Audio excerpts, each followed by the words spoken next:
তো আমি বলতে পারি না। আমার ছেলে খুব কষ্ট করে, আমি কেন যেতে দিলাম, কেন আটকাইতে পারলাম না। আমার সন্তানকে দেখতে গেছে, এই লিগে আমার বলা দেখুন শেষ করে অপদার্থ মা ছেলেকে নিয়ে যে আল্লাহ আমাকে এত সম্মান দিয়েছে, এত গোলাগুলি, আমি তো বুঝতেও পারিনি যে আমার ছেলে আর রিটার্ন আসবে না। আমি এই সম্মান কোনোদিন চাইনি, আমি আমার ছেলেকে চাইছি।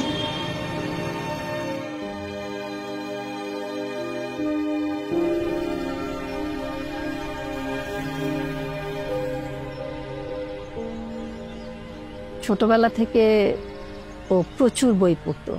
আমি ওকে, ও যাতে বকে না যায়, অন্য পথে না যায়, এই জন্য আমি ওকে প্রচুর গল্পের বই কিনে দিতাম।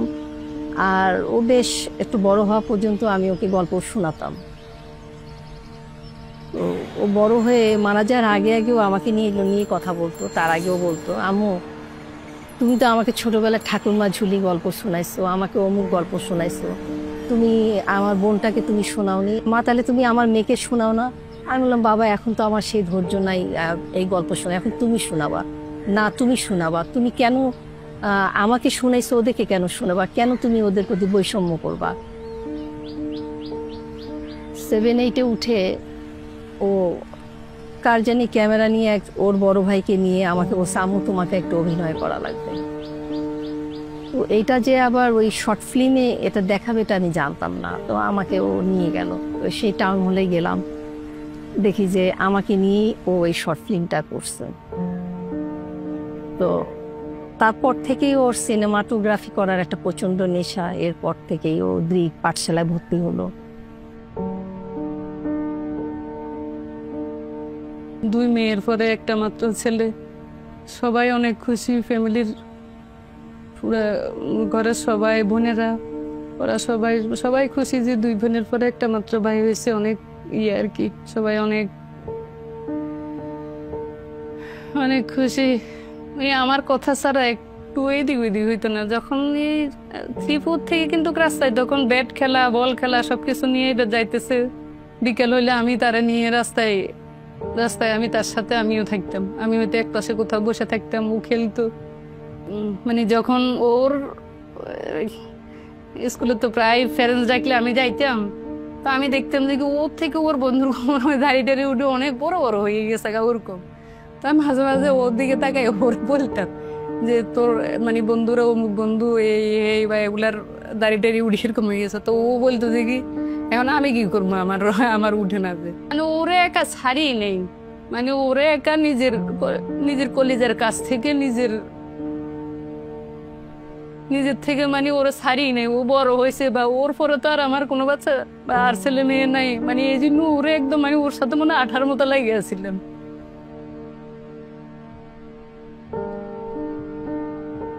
পড়াশোনা প্রথমত দেশে করছে 7 পর্যন্ত করছে। 7-এর বার্ষিক পরীক্ষা দিতে পারে না, এর আগে তো আয়া পড়ছে। আয়া পড়ার পরে এরপরে ঢাকাতে এত গার্মেন্টসে চাকরি করছে। এলসনে প্রথম করছে চাকরি, এরপরে গার্মেন্টসে ছোট বয়স 12 বছর, মানে 11-12 এরকমই হইবে বয়স। তখন ওরে এলসনে কাজ করতে বলা, মানে আবার ওরে কইতে আছে যে সুমাইয়া তুমি লও, এনে টাকা কম, তো আমরা গার্মেন্টসে যাই।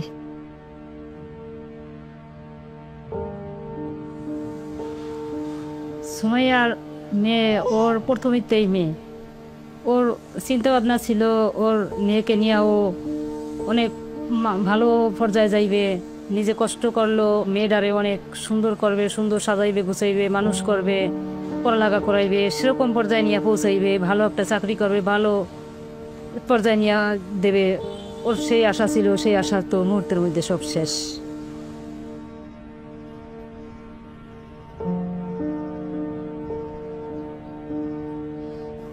দিন ইসলাম লেখাপড়া করাইতেছে। দিন ইসলাম আমার হওয়ার পরে 1.5 বছর বড় হইলে, 1.5 বছর বড় হওয়ার পরে দিন ইসলামরে দিয়ে দিলাম। গেলাম আমার কোন বাসা রইলাম, যাত্রা বেরতে গেছি, দোকান লে যায় ঝামেলা, ফুটে দোকানদারি করে যায় ঝামেলা। কাউন্সিলে রইলাম আবার 10-12 বছর। এনে দিন ইসলাম শুরুতে আর কি মাদ্রাসা ভর্তি করাইছিলেন। হ্যাঁ তা আবার পড়ার শেষ করিয়া হাফেজ কমপ্লিট করে আবার এনে হুনানি দিতে আইসি কুতুবখালি যে বড় মাদ্রাসা। এটাতে ওর আহনাফ থাকতো এবং আহনাফের ছোট ভাই আরবিন, ওরা 2 ভাই থাকতো। আহনাফ ওই সাইডটায় ঘুমাতো, আরবিন এই সাইডটায় ঘুমাতো। ও আহনাফকে অনেক ভয় পেত।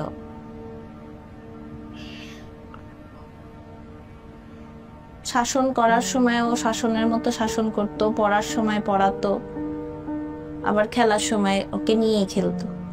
তো সবসময় বলতো আম্মা একটা গিটার কিনে দাও, আম্মা একটা গিটার কিনে দাও। তো আমি বলছি আচ্ছা বাবা কিনে দিব করতে করতে আর কিনে দেওয়া হয়নি।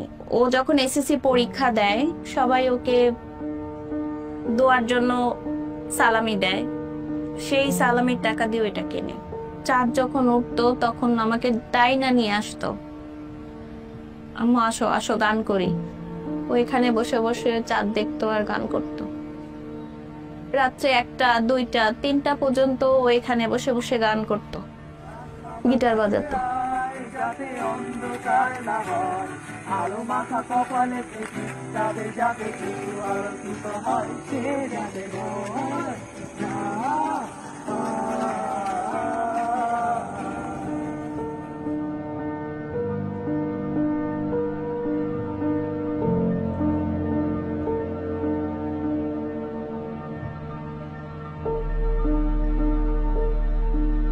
মনে পড়ে যে পরীক্ষা দিতে যখন যেত, এখন তো এবার থাকলে তো পরীক্ষা দিতে স্মৃতিগুলো মনে পড়ে গেলে তো আমার বলতো দোয়া করে ফু দিয়ে দাও।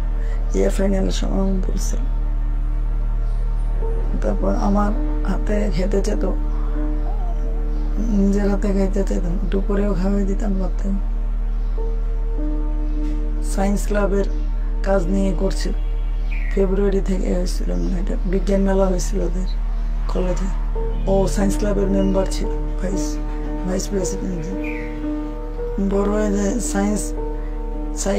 সায়েন্টিস্ট হওয়ার ইচ্ছা ছিল, বিজ্ঞানী হবে।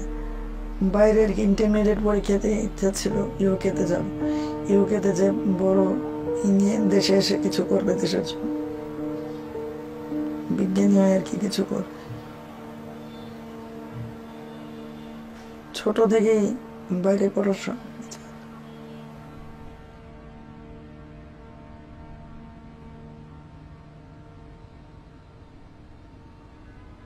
ও যে কোনো কিছু খাইতে নিলে আম্মু তুমি খাইছো, শুক্তি শুক্তি খাইছি, আমি বলতাম যে কি খাইছি।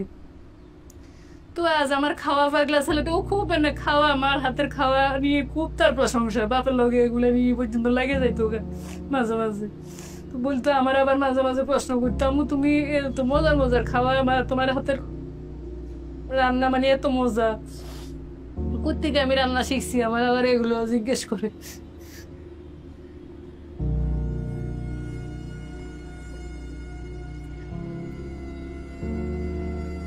কালকেও সব বন্ধুরা গেছে পরীক্ষা দিতে।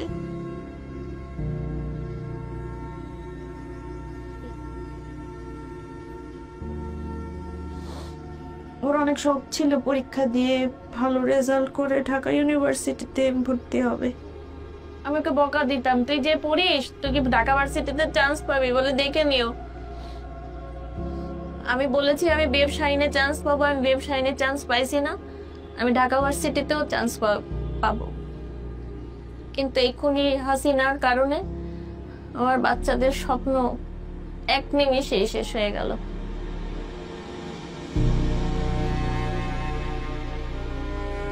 আমাদের উপর নির্দেশনা আছে, আজকে যদি আপনারা বের হন আমরা কিন্তু ডাইরেক্ট বলি আমাদের রোকেয়া হলের ভেতরে কিন্তু কাঁটানে গ্যাস ছড়া হয়েছে, আমরা এখন পর্যন্ত দেখছি।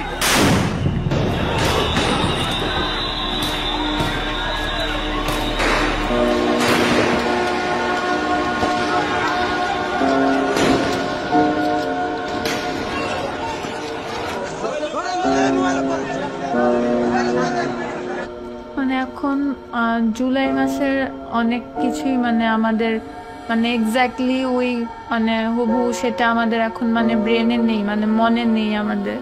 মানে আমরা এমনিতেই ট্রমাটাইজড, মানে অনেক কিছুই আমাদের এখন মনে থাকে না। আম্মু কিছু মানে অনেক কিছু মনে রাখতে পারে না। তো সেই ক্ষেত্রে লাস্ট 1 বছর আগে কি হয়েছে মানে সেটা মানে আম্মুকে আস্ক করলে মানে সেটা তার ব্রেনে খুব প্রেশার পড়ে।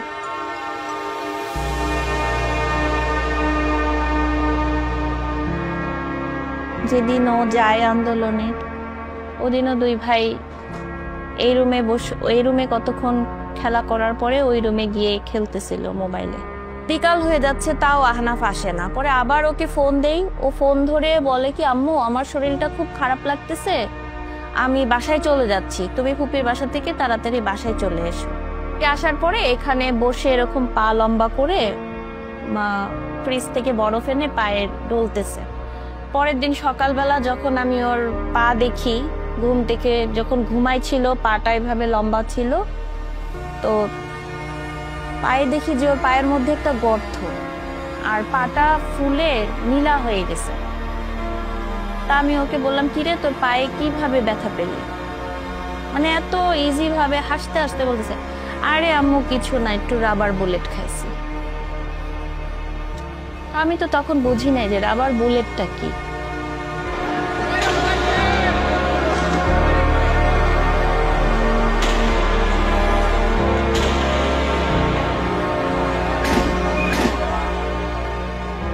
ওই দিন সারাদিন ও সামনের ডাইনিং রুমে ছিল, মাদুল বিছিয়ে নিচে এই রুমে ওই পাশের রুমে এই পাশের রুমে দোনো রুমে রোদ পরে গরম প্রচুর, সে সময় জানলায় পর্দা ছিল না। তো গরমের ঋতুতে ওর বাচ্চা নিয়ে ওই সামনের ডাইনিং রুমে নিচে ফ্লোরে মাদুল বিছাইয়া ওখানে সারাদিন শোয়া ছিল। তো আমার বড় মেয়ে আইসে 1টার দিকে, ও আবার পিঠা বানায় নিয়ে আইসে, সবাই ভাগাভাগি করিয়া খাইছে, অনেক দুষ্টামি করছে। ওই হেলিকপ্টার আয় যায়, ওই গ্লাস দিয়ে দেখা যায়, ওরি অনেক ওই দেখে। বাসা থেকে তো আপনার সকাল থেকে তো দোকানে ছিল, 12:30টায় আসলো বিড়ালের কলেজে নিয়ে, 12:30টায় আইসা নিজে গোসল করলো, গোসল করে নামাজে গেল, নামাজ পড়ে আসি আমি ভাত খাওয়ার জন্য তার প্লেটটা টেনে দিলাম, তো ভাত খেয়ে নে, আম্মু তুমি খাবা না?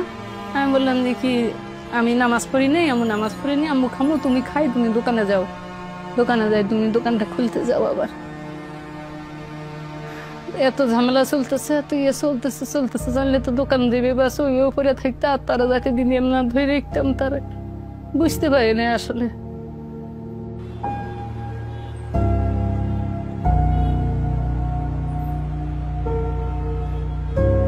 দশই জুলাই প্রিয় ঢাকায় আসে। তো ও আসলে একটা জবে জয়েন করবে দেখেই চলে এসছে। তো আমি আসলে ওকে একটু জোর করেই পাঠালাম যে বাবা দিয়ে প্রস্তুতি নাও, 15 তারিখে ঢাকা ভার্সিটি যখন ওই যে ব্যারিকেডটা ভেঙে সবাই ছাত্ররা ব্যারিকেড ভেঙে যখন চলে আসছিল, তখন ওখানে দেখি প্রিয় তার একটা স্ট্যান্ড ক্যামেরা নিয়ে দৌড়াচ্ছে আর ভিডিও করছে। 2:30-3টার দিকে ও আমার মেয়ে ফোন দেয়, ওর বোন ফোন দেয়। তো আমার মেয়ে বলল ভাইয়া তুমি মাথায় হেলমেট দিয়ে থাকবে, যাবে না, খুব অবস্থা খারাপ। বলে আমি ভালো থাকবো রে, তোরা সবাই ভালো থাকবি। আচ্ছা আম্মুকে এখন দিস না, পরে দিস। আমি রাতে আম্মুকে সুখবর দিই। তখন আমি ভাবলাম, আমি শুনলাম কথাটা যে ও আমাকে কি সুখবর দিবে, হয়তো ও চাকরিতে জয়েন করবে।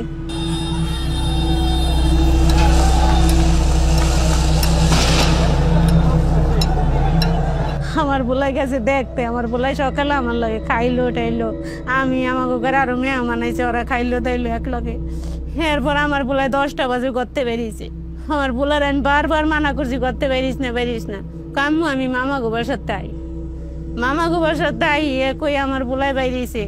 তাই ওই আমার বোলারে যে ডাক দিয়েছে নিচে 3-4 জন, আমি আর কই পারতাম না বাবা, আমি জানি না, আমি তো বাসায়।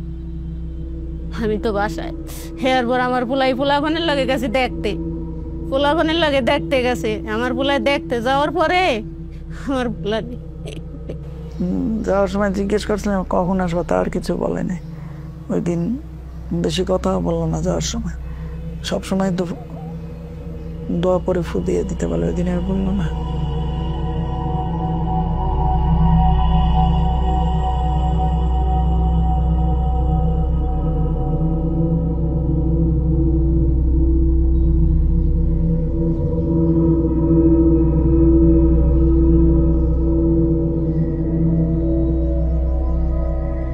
আমার সাথে আহনাফের লাস্ট কথা হয় 4:48-এ। এটাই আমার সাথে ওর লাস্ট কথা বলা। আমি ওকে বলি বাবা বাসায় চলে আসো, তো আমাকে বলে হ্যাঁ আম্মু আমি আসতেছি, আমি এসে কোচিং যাব। তাই আমি বললাম 6টার দিকে তো কারফিউ দিয়ে দিবে, তুমি এক্ষুনি বাসায় আসো, আর তোমার ওখানে আর থাকা লাগবে না। বলে হ্যাঁ হ্যাঁ হ্যাঁ ফোন রাখো বলে ফোনটা কেটে দিল।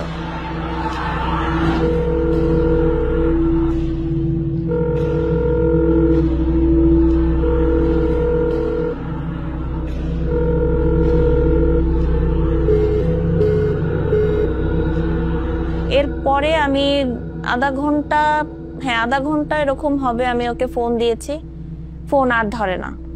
ফোন দেই ওর বাবাকে যে আহনাফ তো 10 নাম্বার গেছে, তো আহনাফ তো এখন ফোন ধরতেছে না। তোর বাবা ফোন দেয়, ওর বড় মামা ফোন দেয়, ওর মানে আমাদের ফ্যামিলির সবাই ওকে ফোন দেয়, কেউ কারোর ফোন ধরে না। তখন তো আমি বোরকাটা গায়ে দিয়ে দৌড়ে যাইতেছি রাস্তায়, না আমার সাথে সাথে দেখলাম পুরো রাস্তায় মানুষ আর মানুষ, ছেলে মেয়ে, ছেলেরা ওনাদের দিকে মানে সবাই আছে রাস্তায়। দৌড়াইতে আমি দোকানের সামনে গেলাম, দোকানের সামনে যাই দেখি দোকানটার ভিতরে লাইট জ্বলে, ফ্যান জ্বলে, এলোমেলো। ও চলে গেছে। আমি ভাবছি হয়তো কোনো দিক থেকে হয়তো দেখতেছে, আমি আরো এইদিকে ওইদিকে তাকাইতেছি যে ও কোথায় আছে, মানে দেখতেছি। আমি আরো পরিচিত কাউরে জিজ্ঞেস করতেছি যে আমার ছেলেরা দেখছেন কিনা। এর থেকে আরেকটু সামনে গেছি, এর গুলির শব্দে, গুলি আর টিএসএলের শব্দে সবাই দেখেছি যে যার মতো বাসা বাড়ির ভিতরে ঢুকে দৌড়ে চলে যাচ্ছে। আমি একবারে ভিতরে দৌড়ে ঢুকে গেলাম। ঢুকে যাওয়ার সাথে সাথে চোখে মুখে দেখলাম যে একটু মানে চোখ মুখ জ্বলতেছে, একটু ইয়ে লাগতেছে। আমার ছেলে ছবি তুলছিল এই জায়গাটাতে, ছবি তুলে এই জায়গাটাতে দৌড়াচ্ছিল।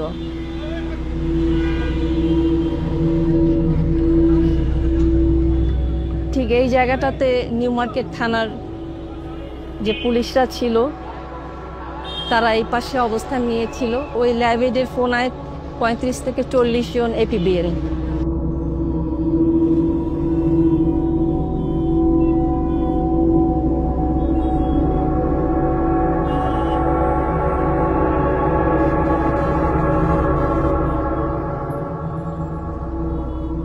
যাত্রাবাড়ির এই সিনপার তো দেখলে মানুষ ঘুরিয়ে মা তা ঘুরিয়া হনো পরে।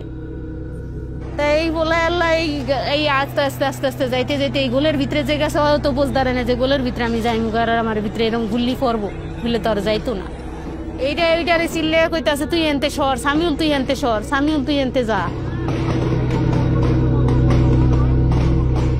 হ্যাঁ কইছে আম্মু ভাইয়ারে হাতে এক গুল্লি পায়ে এক গুল্লি, দুই জায়গায় 2 গুল্লি দিছে। এরপর ভাইয়া লেংড়াইতে ইয়ার যারে থানার দত্তন হইতে পাশে যাইতে আছে মাছের আর ওদের দ্বারে। এরপর ভাইয়ার আবার এই রানের উপরে এই সাইডে গুল্লি করছে। এখন আর তো ভাইয়া আটতারে না, এখন ভাইয়া আটতারে না। এরপর আমার ভাইয়া এই মাছের ক্যান্টিনের ভিতরে পলাইতে যাইতে লাগছে, হেন তখন ভাইয়ার আরো 2 গুল্লি করছে, মোট 5টা গুল্লি করছে।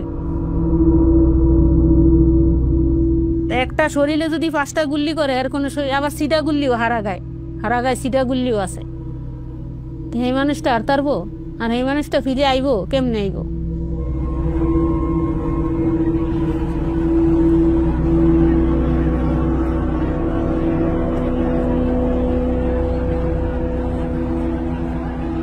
ওর বাবাকে বলে আমি 10 নাম্বার যাব। তোর বাবা বলে যে এখন তো কারফিউ দিয়ে দিছে, এখন 10 নাম্বার গিয়ে কি করবে? আমি বলছি আমি তাও যাব। তো 2 নাম্বার যখন ক্রস করি তখন একটা আননোন নাম্বার দিয়ে ফোন আসে। ও হচ্ছে ওর বাবার মোবাইলে ফোন দেয়, ফোন দিয়ে বলে যে আঙ্কেল আপনারা দ্রুত ইসলামী ব্যাংক হসপিটালে চলে যান, আহনাফ ওখানে আছে। পরে ওখানে কোনো জায়গায় আহনাফের নাম নাই। পরে এই পাশেও একটা হসপিটালে আমরা খোঁজ করি, এদিকেও নাই।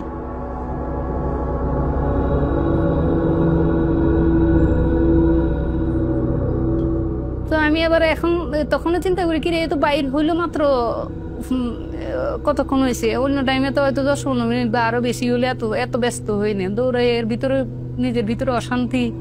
আর তখনই আমি আবার দেখতেছি আমি যে হাঁটি মনে আমার পাটা মানে মাটিতে লাগে না। আমি আরো কিরে এমন লাগে একা। আসলে তখন গুলিটা যে শব্দটা পাইছি টিএসএলের মারার সাথে সাথে একটা গুলির সাউন্ড, পরপর 2টা, একটা মারার লগে লগে তো আমি দৌড়ে বাড়ির ভিতরে ফের পর আরেকটা। আসলে ওই গুলিটাই আসলে আমার ছেলের গায়ে পড়ছে। আমি এখনই বুঝতে নি পুরো আমার ফাটাই মনে হয় কেমন জানি, মানে আমার পুরো শরীরটাই মানে একদিকে ঘুরতেছে। তখন ওই মুহূর্তে ওর আব্বুর ফোন পাইয়ে গেছে। ওর আব্বু তো আমার ছেলের ফোন দিতেছে, কোন এক ছেলে মানে ফোন দিয়ে বলছে, আঙ্কেল আপনার ছেলে নাই, আপনার বাসা ওরা দিতে যান। ওর আব্বু বলে যে কি তুমি এগুলো কি বলো? আমার ছেলের সাথে 2-3 মিনিট আগে 4টা মিনিট ফোনের চেক করে দেখলো 4 মিনিট আগে আমার ছেলের সাথে কথা হয়েছে ওর আব্বুর সাথে। তো ওর আব্বু বলে যে কি আমার ছেলের সাথে আমার লোক কিছুক্ষণ আগে কথা হলো, কি আমার ছেলে নাই, তোমরা এগুলো কি বলো? হ্যাঁ আঙ্কেল নাই, আপনারা সারা দিতে যান।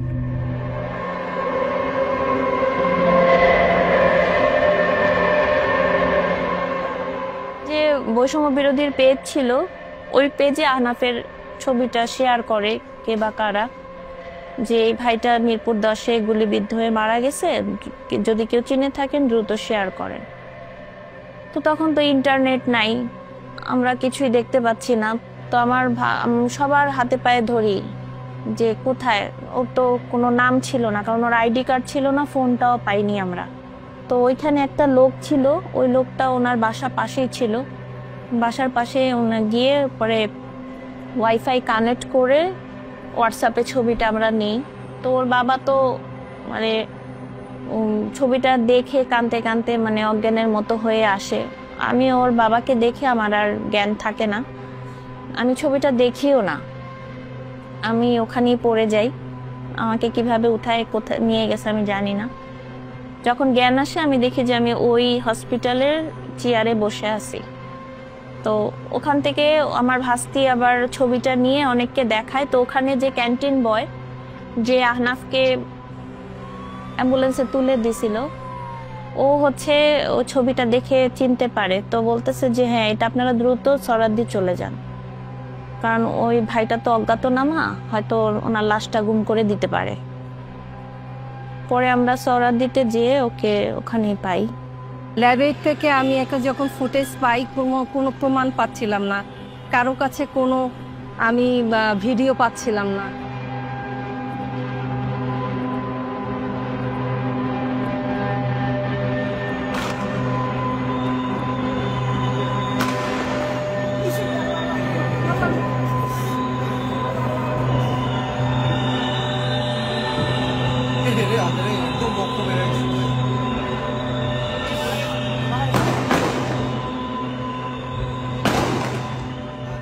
এই ভিডিও ফুটেজ অনুযায়ী আমার ছেলে ঠিক এই জায়গায় ওপরে ছিল, এই জায়গায় অনেকেই ছিল, কিন্তু ওই ফাঁক দিয়ে আমার ছেলের মাথায় গুলিটা লাগলো ঠিক এই সাইডে,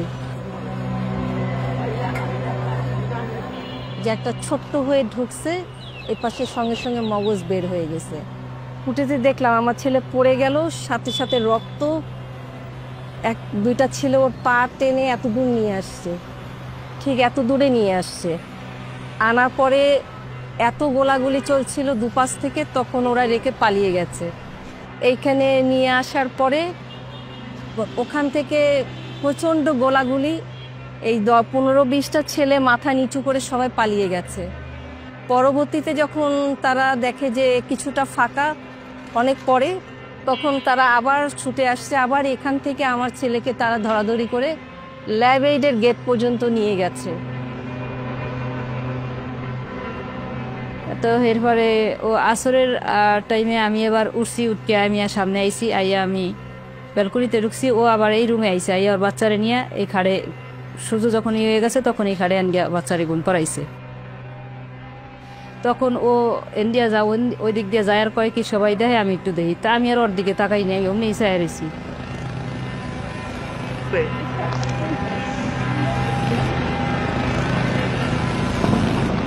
হেলিকপ্টারটা ওই দিক থেকে, হেলিকপ্টার ওইদিকে, এদিকে থেকে ওদিকে গেছে, ওদিকে হেলিকপ্টারটা ছিল, আমি ওর পাশে ছিলাম আর ও আমার ডাইন পাশে ছিল। এই দুইটা রডে ওর গ্রিল সিধা হইয়া ওর মাথায় গুলি লাগছে, যেরকম ইটের কণা মারলে যেরকম একটা ঢিলার শব্দটা আমার পাশে পড়ে, ওরকম আমি শব্দটা লাগছে পাইছি। পাইয়া আমি চারিদিকে চাই এই পরে সামনে দেই যে আমার সামনে কোনে ও এরকম বাজে ঢুলকে ফুলকে যাইতেছে। তখন আমি মনে করছি যে ও বুঝি আতঙ্ক হয়ে গেছে। তখনই আমি ওরে হাত দিয়ে দৌড়ি, আর আমি ওরে রাখতে পারিনি। নানা হনে আমি ওরে এই তেরসা করিয়া শোয়াইছি, ও লম্বা মানুষ, ওরে আমি তেরসা করিয়া শোয়াইছি।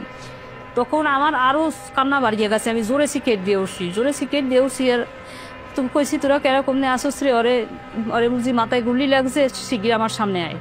এ কইছি আর আমার ছেলেরা এই রুমে এদিকে আসছিল, ওরা দৌড়ে গেছে, যাইয়া দেয় যে ওই অবস্থা। আমি হাত দিয়ে চাপ দিয়ে ধরছি, আমার হাতের ফাঁক দিয়া সরছে, আর এই নাক দিয়া সরছে। যখন এই নাক দিয়া সরছে আমি আর দুনিয়াতে নাই। আমার মায়ের কাছে একবারও কইতে পারে নাই যে মা আমার সন্তানটা দেখিয়ে রাখেন, আমি এই কিছু কথাই জানতে পারি নাই।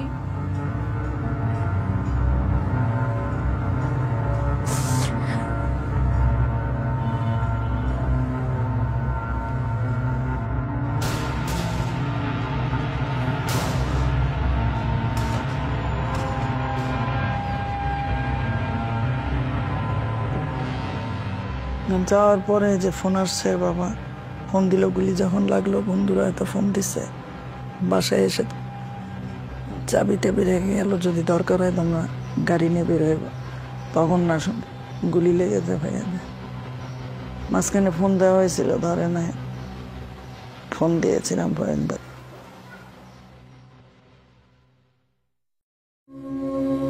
অনেকক্ষণ পর একটা জিপ গাড়ি আসলো ওদের, যে জিপ গাড়ির পিছনে সিট টিট থাকে না, আমার ছেলেকে ওরা ধরে যেভাবে একটা কুকুর বিড়ালকে দুলাইতে দুলাইতে ঠিক মেরে ফেলে দেয়, আমার বাচ্চাটাকে রুমে ফেলে দিয়েছে। আসলে কোনো মায়ের পক্ষে তো দেখা সম্ভব না। হসপিটালে যেমন নিছে নিয়ে ওরে যখন ট্রিটমেন্ট করছে, ট্রিটমেন্টের করে কইছে ও নাই, ওরে নিয়ে যান। ও ঢাকা মেডিকেল নিলে অনেক ঝামেলা হইবে, রাস্তাঘাটে নিতে পারবেন না, পরিস্থিতি খারাপ, বাসায় তার তো নিয়ে যান। এ কইছে আর নিয়ে আসছি। ওর নতুন সার্টিফিকেট দেয়নি। ওর যে সময় ওই যে ইতনে আনছে হেনতনে আনছে, আর বলে এই মাথার এই সাইডটা বলে ওরা কয় যে অটোর যখনই খাইতে খাইতে এইটা বলে ছুটিয়ে গেছে, ছুটিয়ে বলে এই মজকটা ইন্দার সাদা সাদা বাইরে গেছে। আমার এই ছেলে বলে হাত দিয়ে চাপ দিয়ে ধরছে মাথাটা। ওরাও অনেক, আমার বড় মেজো ছেলে তো এখন তোর একা রুমে ঘুমাইতে পারে না, ও বলে ঘুমাইলেই দেয় সুমাইয়া ওর পাশে আয়, সুমাইয়া ওর সাথে কথা কয়, এই যে আমার সাথে দিস হয়ে একা খুব শুইতে পারে না। তো যখন 19 তারিখে মারা গেল, 20 তারিখে যখন ওকে নিতে আসলো, অনেক ফর্মালিটিস মেনটেন করতে করতে রাত 12টা, সেই রাত 12টার সময় ওর পা থেকে জুতাটা খোলা হলো। যে জুতার জন্য ওকে এত বকতাম, সেই জুতো 19-20 তারিখ রাতে পা থেকে খুলেছে। ওকে এত টানা হেঁচড়া করেছে, জুতো পায়েই ছিল। সেই জুতোটা যখন নিয়ে গেল, তখন জুতোটা দেখে বলেছিলাম, বাবা তুমি রাগ করে আমাকে জুতাটা ফেরত দিয়ে গেলে বাবা। মাটিতে নিচে গেট দিয়ে ঢুকছে আর এই ছাত্রলীগের বলা মানে 4-5 জন গেছে, যাইয়া ওনে মারি দিতে কে কইছে, কে অর্ডার দিছে, এটি নিয়ে ওগুলাবে অনেক ঝুলাঝুলি করতে আছে। ওরা পরে কইছে যে কইছে অর্ডার দিছে এই মসজিদের সভাপতি, হে অর্ডার দিছে মারি দিতে, তো এই কথা কইছে, হেরা মানে না। এর মধ্যে 4-5 জন আসছিল রোডের মধ্যে, হেলিকপ্টারটা আইসে এই গুলি করছে একজন কাইতে পড়িয়ে গেছে আর ওরা দিছে দৌড় দিছে, আর ওই ফাহে অনেক কোনো রহম ওরা মারি দিছে দিয়া। আমার বড় ছেলের যে সময় কবরে থুইছে, এই সময় কয় মা ওর এত রক্ত, মানুষ মৃত্যুর পরে বলে রক্ত খারিয়ে দিয়ে যায়, আমি যে কবরে থুইছি আমার এরই সব ভিজগে আছে রক্তে, ওর এত রক্ত পড়ে কা। 19 তারিখ 20 জুলাই আমার ছেলেরে হারাই ফেললে মার্কে আমার কলেজে ফুটা করে আমার ছেলেটারে নিয়ে গেল। আমার ছেলেটারে আর আমি সারা রাত দেখতে গেলাম না। এরপরে পুলিশে কি একটু অ্যাম্বুলেন্স থেকে বাইর করে আমার ছেলেটারে একটু বাইর কর। ওরা দিয়ে এরা বললো যে কি তুমি এইভাবে এত পাগলের মতো করো না, এত চিল্লি করে না। আমি এটা ওইটা বলি কান্না করেছে। ওর আব্বু বলে যে কি এখন এইভাবে চিল্লিও না, এভাবে এটা ওইটা বললো না। আর এটা ওইটা বললে এদিকে ওইদিকে কে কোন দিক থেকে কি করে আবার ওরা এগুলো আমার আবার পাতার মধ্যে এটা ঢুকে দিতেছে। আমি যে একটু চিল্লিয়ে কাঁদতেছি, এটা ওইটা বলতেছি। এর আব্বু বলে যে কি ইয়ে করো না, অত পাগলের মতো করো না, এটা ওইটা বলে কান্না করো না, এমনি কান্না করো, এটা ওটা বললো না তুমি। এরপরে বললাম দেখে আমার ছেলেটার একটু অ্যাম্বুলেন্স থেকে বাইর কর, বাড়িতে আর করতেছে না। এরপরে মা বলে যে কি মামি সারা রাত তো ফ্রিজে ছিল, ফ্রিজিং করা ছিল, বাইর করবো আপনার গিয়া মসজিদে নেওয়ার, আপনার ওইখানে নেওয়ার আধা ঘন্টা আগে তো বাইর করলো। তাও আমাদের সামনের বাসার গ্যারেজের ভিতরে। ছেলেটারা আর ঘরে আনে নাই, ছেলেটারা আর ঘরে আনে না। বইছি 3টে বাইরে, আমার ছেলেটা আর আজ পর্যন্ত আর বাইরে আর ঘরে ফিরে নেই, আর বাই করে না। ওই দিনও সে আপনার ইয়ের থেকে ওই আরেকজনের বাসার গ্যারেজে রাখছে, ওই গ্যারেজ থেকে আমার ছেলেটারে বিদায় দিয়ে দিলাম। তখন ছেলেটারে ধরে দেখলাম, ছেলেটা পুরো শরীর ঠান্ডা, বড় বাবা ছেলেটা। ওই সবসময় যে কোনো ছবিতে, যে কোনো ইয়েতে, যে কোনো ছবি উঠেতে আমার ছেলেটা ওই একটু দাঁত দেখাই দিয়ে, কোনো ছবিতে তার দাঁত দেখায় হাসার অভ্যাস ছিল। ওই দাঁত দেখাইয়া হাসুন না, ওই হাসে আমার ছেলে দুনিয়া থেকে গেল।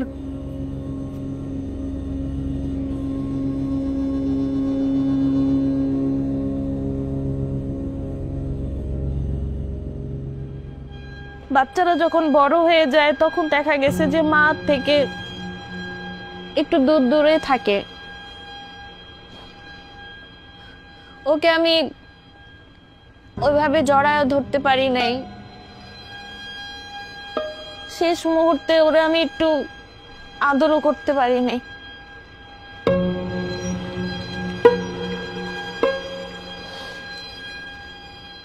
এখন মনে হয় আমি কেন যেতে দিলাম, কেন আটকাইতে পারলাম না। আমার মতো অপদার্থ মা।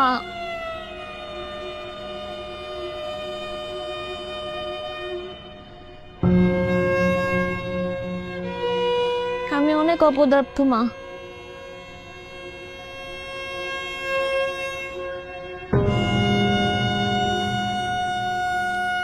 ওই দিন এত গোলাগুলি, আমি একটু বুঝতেও পারিনি যে আমার ছেলে আর রিটার্ন আসবে না। মায়ের কবর দ্বার নিছে, মায়ের কবর দ্বারে নিয়ে তো আমি নিজে অজরে কান্না করছি।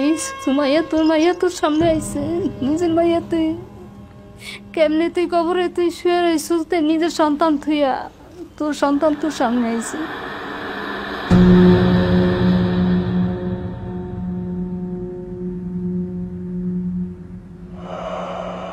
এই ফুলাফান যে মারছে, আমার ফুলাফান, আমার সন্তানটা গেছে, আমার যেরম লাগতে আছে আরো মার বুকটা এরম জরা করে হালাইছে।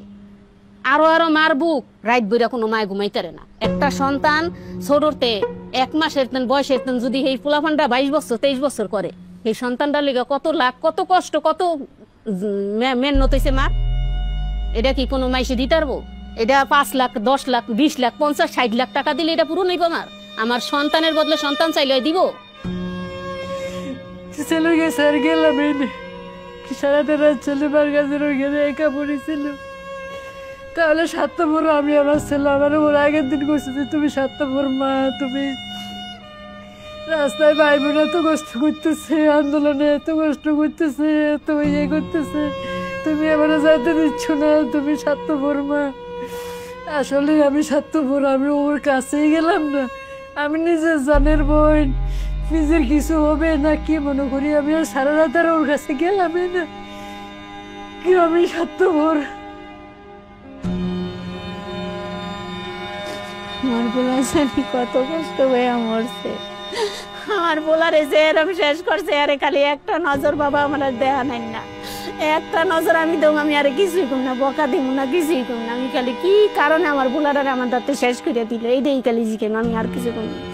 5ই আগস্ট পর্যন্ত আমি বাড়িতে ঘুমাতে পারিনি। আমরা কেউ বাসায়, আমি, আমার মেয়ে, আমার নাতনি, আমরা নির্ঘুম ছিলাম। কারণ আমাদের কাছে খবর আসতেছিল যে আপনাদেরকে যে কোনো সময় তুলে নিয়ে যাবে। আমরা তো কুকুর বিড়ালকেও এভাবে মারি না, পাখিকেও মারি না, ওরা যেভাবে এভাবে নির্মম ভাবে মারছে। থানায় পুরো 11 ঘন্টা থাকার পরে মামলা নিয়েছে। সেদিন দেখেছি আমার পাশে অনেক ছেলে, শ ছেলে, যে আল্লাহ আমাকে এতগুলো ছেলে দিয়েছে, একটা ছেলে নিয়ে যে, একটা ছেলেকে নিয়ে যে আল্লাহ আমাকে এত সম্মান দিয়েছে, আমি এই সম্মান কোনোদিন চাইনি। আমি আমার ছেলেকে চাইছি। আর আমার মেয়ে 2.5 মাসের বাচ্চা থেকে যে মারা গেছে এই ড্রাইভার কে নেবে আর এর দায়িত্ব কে নেবে? তা আমার লহান এরম আরো মারা কষ্ট করছে না, আমার তো আরো বেশি কষ্ট করছে। হ্যাঁ গো বুক যে খালি করছে এর বিচার হইব না? এর বিচার যদি পাবলিকের আর এই সরকারে না করে তো এর বিচার আল্লাহ তিলে তিলে করিয়া দিব। আমার সন্তানের হত্যার বিচার চাই। এই ফ্যাসিস্ট সরকারই আমার সন্তানদেরকে মেরেছে, আমার সন্তানকে মেরেছে। তো অতএব আমি সব বাবা মাকে নিয়ে মাঠে নামবো, আমি এর বিচার চাইব। এখন আমরা বিচার চাই, এখন বিচারক যদি দেখে মরতে পারি তাহলে যদি একটু যদি